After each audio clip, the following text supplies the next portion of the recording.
Chapter 3, Leaving Home. Fred graduated from high school in 1946. By then, he changed his mind about becoming a pilot. Instead, he decided to become a diplomat, someone who works with people from other countries to help solve problems. He enrolled at Dartmouth College in Hanover, New Hampshire. He planned to study foreign languages like French and Italian. They would help him talk to people from different parts of the world. After a year, though, Fred decided he didn't like Dartmouth very much. The winters were long and cold. He thought the teachers weren't very friendly. Plus, he missed making music. Fred transferred into the music department at Rollins College in Winter Park, Florida. He liked the people at Rollins College, and the warmer weather was nice too. One of the first people Fred met was another music student named Joanne Bird. She was amazed by how Fred could play the piano by ear without using any sheet music. Sometimes he played popular songs everyone knew. Other times, he could make one up on the spot. No one else could do that. The two became good friends. At Rollins, Fred was a good student.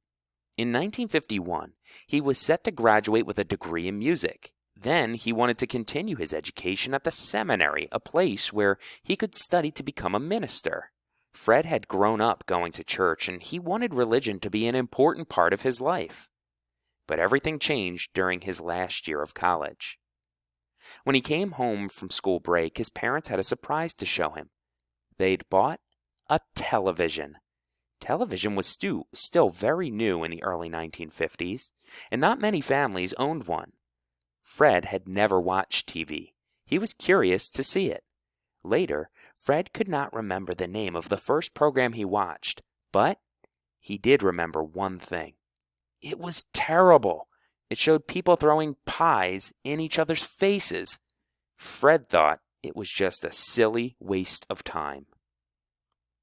TV was coming into more living rooms every day. If the programs were made well, television could be both entertaining and educational. It could be a wonderful way to reach people, especially young people. The early days of television. One of the first television stations to begin broadcasting from a General Electric plant in New York State in 1928. But not too many people saw the news program that WRGB aired 3 days a week. Almost no one owned a television set. By 1951, there was about 10 million sets in the United States. Everything was still broadcast in black and white, and stations did not broadcast overnight. But audience loved all the entertainment they could watch without having to leave their homes. Most shows were broadcast live, meaning that audience saw them at the same time they were being performed in the studio. By the mid-1960s, color television sets began outselling black and white ones.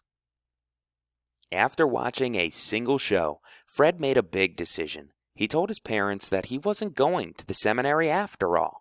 Instead, he was going to look for a job in the television business. They were surprised and not sure Fred had thought things through. "You've never even seen it," they told him.